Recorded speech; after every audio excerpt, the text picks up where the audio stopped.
Ang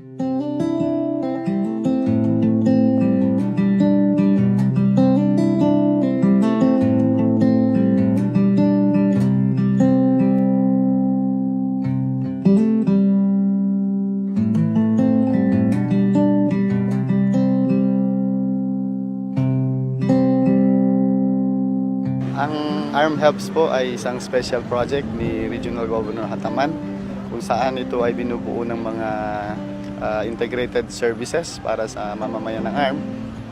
Una yung health, education, livelihood, peace and governance. Nakita nyo yung distribution ng mga livelihood paraphernalia at nag-assigning tayo sa mga beneficiary cooperative. Meron tayong hand over na halaga ng cheque para sila'y makapagsimula sa kanilang mga livelihood projects. Yung nakita nyo ay per 7 sa out of 53 barangays.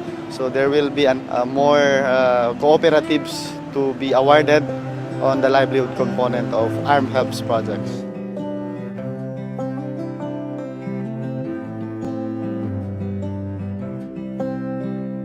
Ito ay una lamang sa suporta natin sa mga barangay na napili natin for 2014 at susundan natin ito ng iba't ibang klase ng serbisyo.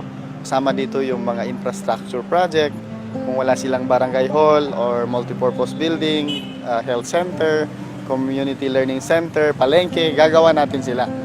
Itong livelihood na nakita nyo ay isang component lang ng ating programa.